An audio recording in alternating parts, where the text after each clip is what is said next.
ইবাদত কবুল না হয় তাহলে আমরা কপাল পোড়া। তাই সদা সর্বদা আল্লাহ তাআলা গফুরুর রহিম, ক্ষমা করনেওয়ালা। একটা পাপ করলাম, পাপের জন্য আল্লাহকে স্মরণ করে আল্লাহর তওবা ইস্তিগফার পাঠ করলাম, আল্লাহর কাছে ক্ষমার জন্য অনুনয় বিনয় করে আল্লাহর কাছে বলবো, মালিক আমাদেরকে ক্ষমা করে দাও। যেহেতু জাহান্নাম কঠিন আযাবের জায়গা, সহ্য করতে পারবো না। আজ সমাজের দিকে লক্ষ্য করলে দেখা যায় মানুষের অন্তরগুলো কঠিন হয়ে গেছে। যদি মৃত্যুর কথা তাদেরকে বলা হয় কোনো পরোয়া করেন না, কবরের কথা বললে কোনো পরোয়া নেই, হাসরের কথা, মিজানের ফুলসিরাতের কথা বললে কোনো পরোয়া নেই। মানে ভয় ভীতি আমাদের থেকে উধাও হয়ে গেছে।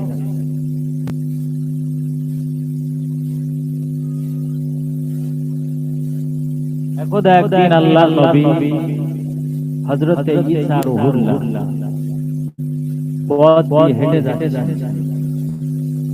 পথে মধ্যে একটা পাথরের ভিতর থেকে করুণ কান্নার আওয়াজ ভেসে ভেসে আসে। মুসলমান বাবাজি ভাইরা, ও দিনদার ইমানদার আল্লাহওয়ালা মুমিন মুসলমানেরা, আল্লাহ পাকের নবী হযরত ঈসা রূহুল্লাহ জমিনের উপর হেঁটে হেঁটে চলে যায়। হঠাৎ একটা পাথরের ভিতর থেকে করুণ কান্নার আওয়াজ আত্মনাদ ভেসে ভেসে আসে। আল্লাহ পাকের নবী হযরত ঈসা রূহুল্লাহ পাথরের কান্না শুনতে পেয়ে থমকে দাঁড়িয়ে যায়। এ পাথর, তোর ভিতর থেকে কেন কান্নার আওয়াজ শোনা যায়? আল্লাহ পাকের হুকুমে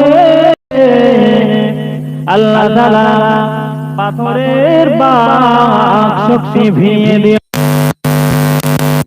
থেকে আওয়াজ আসতে লাগলো, হে আল্লাহর নবী ঈসা রূহুল্লাহ, আল্লাহ তাআলা জাহান্নামীদেরকে পোড়ানোর জন্য পাথর দ্বারা জাহান্নামের ভিতরে আগুন বানানো হবে, আগুন জ্বালানো হবে।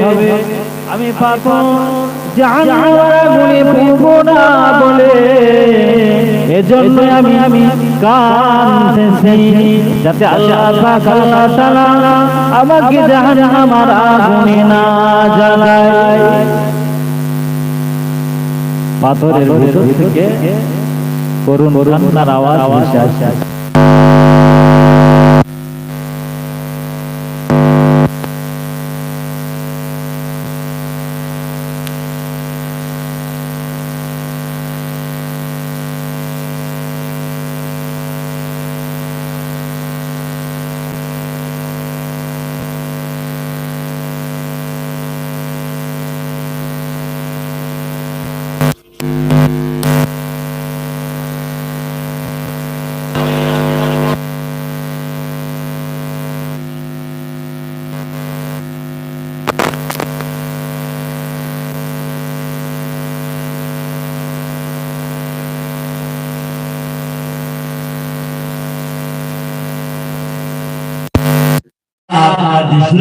কৃষ্ণা পাথর আল্লাহ পাকের দরবারে তোর আমি ফরিয়াদে হাত উঠাবো।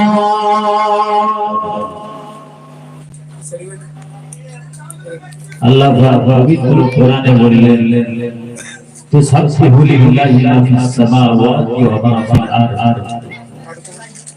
আল্লাহ পাক পৃথিবীতে যা কিছু সৃষ্টি করেছেন আমরা দেখতে পাই।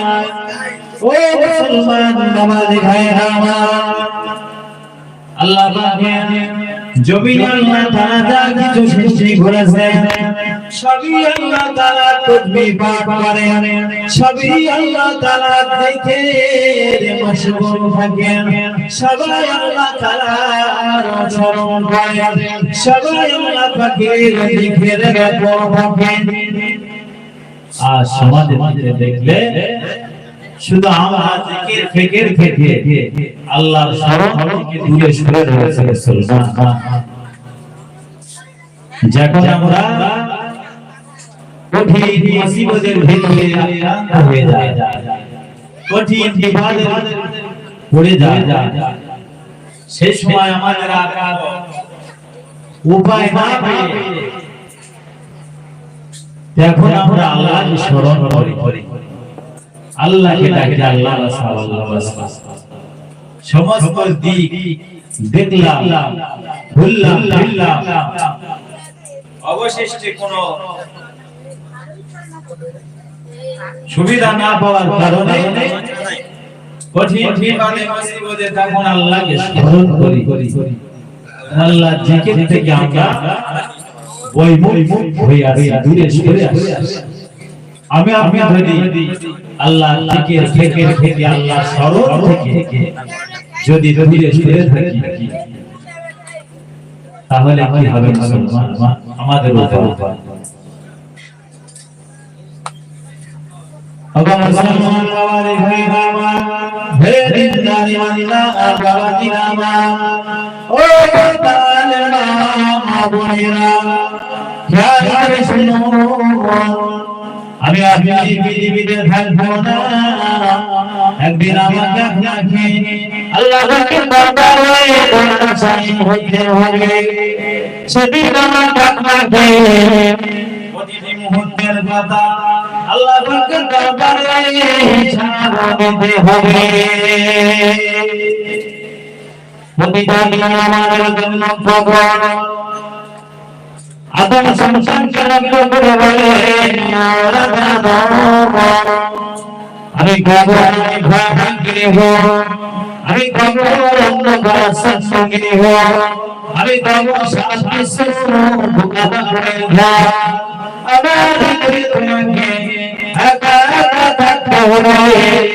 আমার ভিতরে তুমি যদি সুখ শান্তিতে থাকতে চাও, পৃথিবী থেকে পাথরটা শুরু করে নিয়ে এসো। যদি আমার ভিতরে তুমি নেক আমল না নিয়ে আসো, আমার ভিতরে তোমাকে সুখের শান্তিতে তুমি থাকতে পারবে না। চোখের পানি ফেলে ফেলে আত্মনাদ করে আফসোস করে চোখের পানি ঝরে ঝরে বাংলা গুণগান করবে। শুধু তাই নয়, আমি কবর কঠিন আযাবের জায়গা, আমি কবর কঠিন আযাবের জায়গা। যদি তুমি নেকে বলতা নিয়ে আসতে পারো, তোমার জন্য আমি জান্নাতে ফুলের বাগান বানিয়ে যাব। জোরে বলুন সুবহানাল্লাহ। যদি আমার ভিতরে থাকতে পৃথিবীতে থাকতে নেক আমল না নিয়ে আসো, বদ আমল খারাপ কাজ নিয়ে যদি আমার ভিতরে আসো, তোমাকে কিয়ামতের আগ পর্যন্ত কবরে তোমাকে চোখের পানি ফেলতে হবে, কাঁদতে হবে, আযাবের ভিতরে জীবাত্ম থাকতে হবে। কোন জায়গায় আছে আমরা? দুনিয়ায় আছি মুসলমান, আর আমাদের থেকে কবরের ভয়, হাসরের ভয়, মিজানের ভয়, ফুলসিরাতের ভয়, পরকালের হাসরের ভয় আমাদের অন্তর থেকে উধাও হয়েছে। আর যদি একটা পাথর জাহান্নামের ভয় কাঁদে, আমরা মুসলমান আমরা কাঁদতে পারি না। আল্লাহ তাআলা আমাদের জন্য কত রাতে দিয়েছে যে বান্দা চোখের পানি ফেলে আল্লাহর কাছে কাঁদতে পেরেছে, নিজের জীবনের গুনাহ স্মরণ করে আল্লাহ বান্দার চোখের পানি সহ্য করতে পারেন না, বান্দার দোয়াকে আল্লাহ তাআলা কবুল করে নেন। সেই দয়ার মালিক আমাদের রব আল্লাহ পাক হচ্ছে মেহেরবান আর আমরা পৃথিবীতে এসেছি আমরা হচ্ছে নাফরমান কি হবে আমাদের উপায় আজ দিনটা আমাদের হই হই পার হয়ে যাচ্ছে যে নবী পাক আমাদের জন্য কিয়ামতে সুপারিশ করবেন সে রাহমাতুল লিল আলামিন যেদিন ইন্তেকাল হয়ে যাবে ইন্তেকালের আগ মুহূর্তে নবী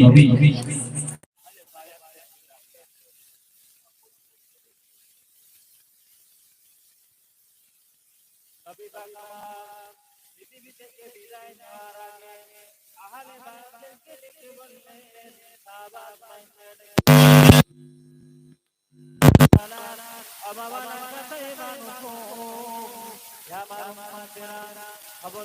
খবরদার নামাজ নামাজ নামাজ নামাজ থেকে তোমরা দূরে সরে যেও না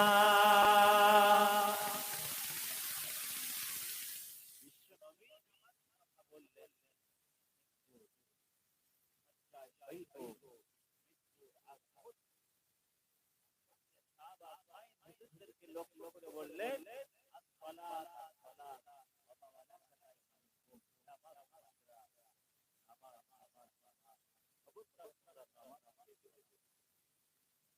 মহান আল্লাহ পাক রব্বুল আলামিন পবিত্র কোরআন কারীমের ভিতরে ৮২ জায়গায় নামাজের কথা বললেন ওয়া আকিমুস সালাত নামাজ কায়েম করো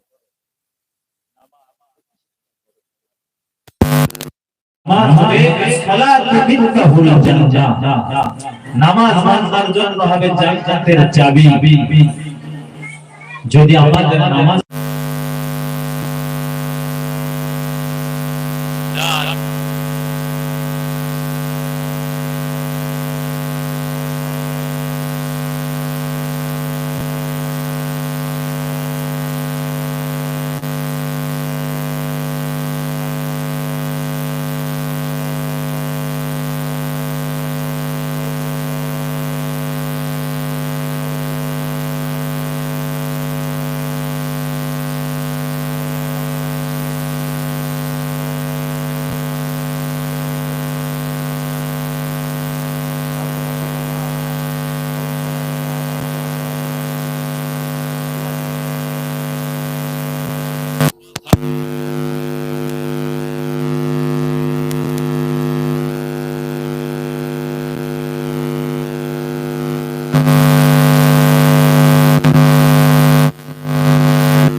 বছরে দুবার দুই ঈদের নামাজ পড়ি অথচ লক্ষ্য করলে দেখা যায় সমাজে একটা মানুষ ইন্তেকাল করেছেন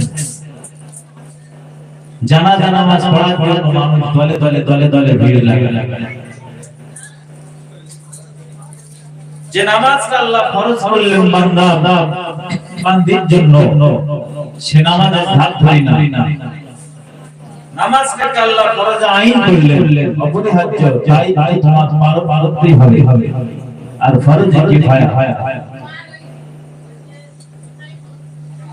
জানাজা নামাজ গ্রামবাসী মানুষজন জনসংখ্যা আদায় করলে সমস্ত মানুষের দায়িত্ব আল্লাহ তাআলা মকুব করে দেন তো আমরা জানাজা নামাজ জানাজা দোয়া করার জন্য ভিড় লাগিয়ে যেতে হবে সেখানে সওয়াবের জন্য গুনাহ মাফের জন্য তো পাঁচ ওয়াক্ত নামাজ ফরজ আইন আল্লাহর হুকুম যে নামাজটা জান্নাতের চাবি হবে আমার জন্য সে নামাজ আমাকে আপনাকে কায়েম করতে হবে নামাজ না পড়লে আমরা জান্নাতে যেতে পারবো না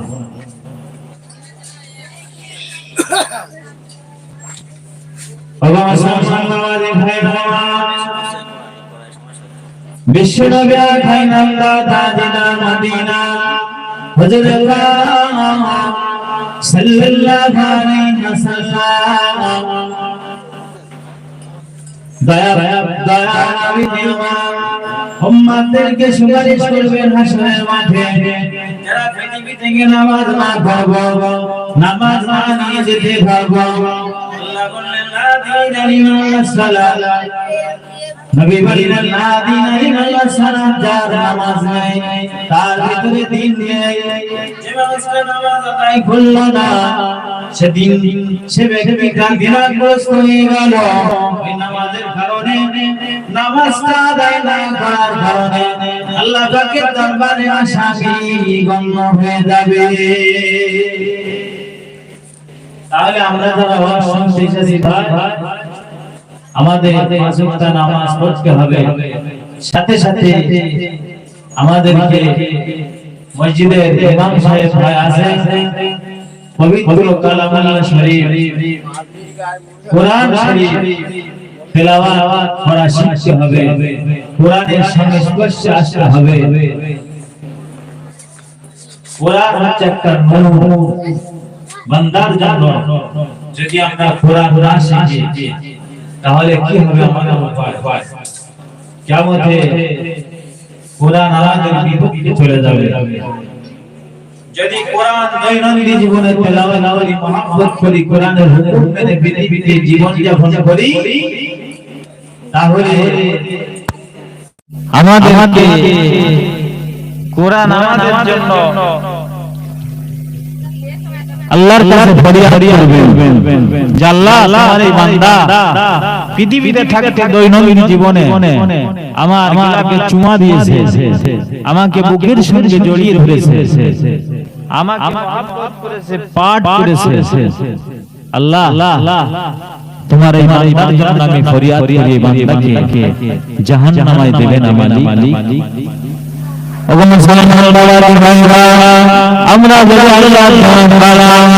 যে কোরআনটা আল্লাহ তাআলা বিশ্ব নবী মুহাম্মদুর রাসূলুল্লাহ সাল্লাল্লাহু আলাইহি ওয়াসাল্লাম হুজুরের ঘরে 23টা বছর ধরে পবিত্র কোরআন কোরআনটা নবী পাকের আল্লাহ তাআলা দিয়েছেন সেই কোরআনের বিধান আজ পৃথিবীর মুসলমান আমরা সেই কোরআনটা পড়ি না কোরআন আমরা তেলাওয়াত না করি কোরআন যদি না মানি আল্লাহ পাকের দরবারে আমরা বড় আসামি বেরিয়ে যাব দুনিয়া খুব কঠিন জায়গা আজ মনে মনে ভাবতেছি এই তো পৃথিবীতে খুব আনন্দে উল্লাসিত ভাবে সুখে শান্তিতে বিবি বাড়ি বা সন্তান সন্ততি নিয়ে খুব আনন্দে মেতে আছি আপনি ইসলামের ভিতরে দাখিল হয়েছেন মায়ের পেট থেকে ভূমিষ্ঠ হওয়ার পরপরই ইসলাম পেয়েছেন নবী পাকের যুগে যে সমস্ত সাহাবারা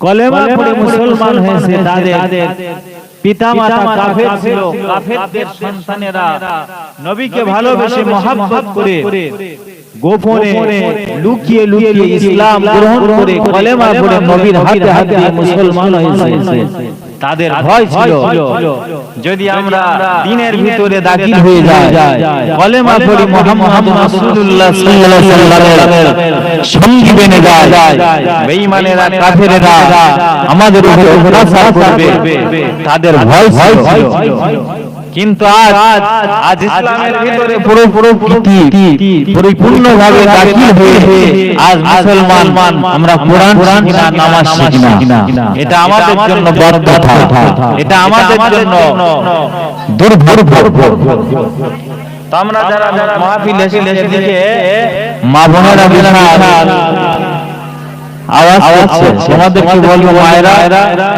তোমরা কথা কম বলো সকলে মোহাম্মদের সঙ্গে দরুদ পড়ো আল্লাহুম্মা সাল্লি আলা সাইয়্যিদিনা মাওলানা মুহাম্মদ ওয়া আলা আলিহি। আপনারা তো অনেক মানুষ আছেন, একটু উচ্চ আওয়াজে পড়েন, নবীর প্রতি দরুদ তেরা অভাব কেন ভাই? ওয়া আলা আলিহি সাইয়্যিদিনা মাওলানা মুহাম্মদ।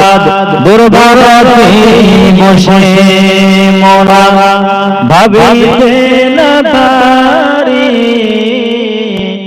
খোদা মোদের নিয়ে চলো মক্কা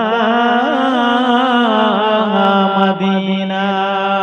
আল্লাহুম্মা সাল্লি আলা সাইয়্যিদিনা মাওলানা মুহাম্মদ ওয়া আলা আলিহি সাইয়্যিদিনা মাওলানা মুহাম্মদ। ও মুসলমান বাবাজি ভাইরা, ও গোপাল পাড়ার মা বোনেরা, কথাগুলো খেয়াল করে মনোযোগের সঙ্গে শ্রবণ করুন।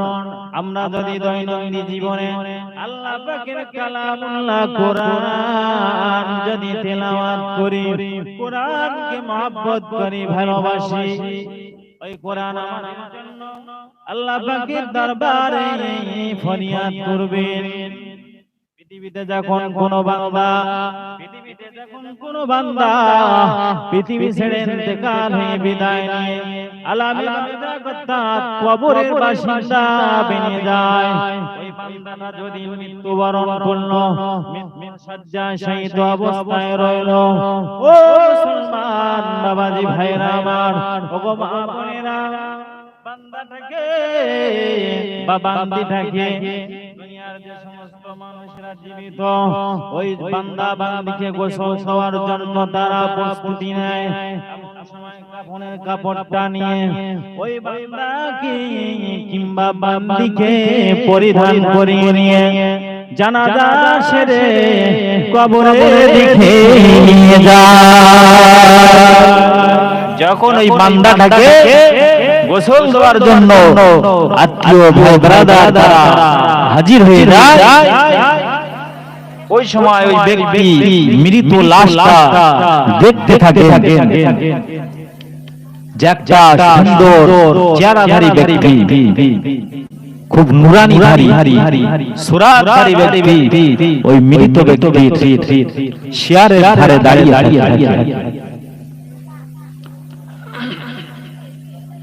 ওগো মুসলমান বাবাজি ভাইরা আমার, দুনিয়া ভিবান্দা বান্দিরা যখন ইন্তেকাল হয়ে যায়, তাদের কাফন পরানো হয়। কাফন পরিধান করানোর সময় সুন্দর চেহারাধারী নুরানী ব্যক্তিটা ওই বান্দা বান্দির কাফনের ভিতরে প্রবেশ করে।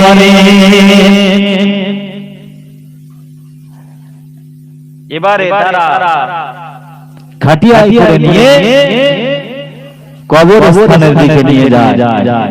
জানাজা সমাপ্ত করে কবরে দাফন করার জন্য আওলাদরা, পাড়া প্রতিবেশীরা নিয়ে যাচ্ছেন। আল্লাহ পাকের বান্দা বান্দিরা যে মৃত ব্যক্তির লাশটা কবরের ভিতরে নামিয়ে দিলে সকলে মাটি দিয়ে বাড়িতে চলে আসেন। ৪১ কদম বেরিয়ে আসার সময় কবরের ভিতরে মনকার নাকি হাজির হয়ে যায় সওয়ালে জবাব করার জন্য। ওই সময় কাফনের ভিতর থেকে ওই চেহারাধারী নুরানী কাফনের ভিতর থেকে বার হয়ে মৃত ব্যক্তির পায়ের কাছে মুটি ছুটি মেরে বসে যায়। ফেরেশতারা কবরে প্রবেশ করছে, এটা বুঝতে পেরে কাফনের ভিতর থেকে মুটিটি মেরে এক সাইডে চুপ করে বসে বসে মন কানা ইনসান জাকারি যখন কবরের ভিতরে প্রবেশ করলো, কবরের ভিতরে দেখতে পেলেন কে যেন একটা নোটিশ ফুটি কবরের পাশে বসে আছেন। আল্লাহ পাকের মুনকার নাকির মুনকার থাকেন, তুই কে কবরের ভিতরে এসেছিস, এখান থেকে বেরিয়ে যা, এটা তো বান্দার কবর।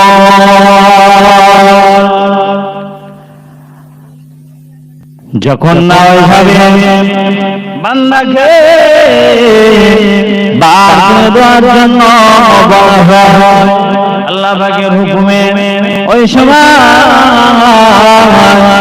ওই পবিত্র কালামুল্লাহ শরীফ নূরানি চারাধারী বলতে থাকেন, আমি হলাম আল্লাহর কালাম কোরআন, এই বান্দার জীবনে নেক আমাল, এই বান্দার সামনে আমি বান্দার কবরে এসেছি।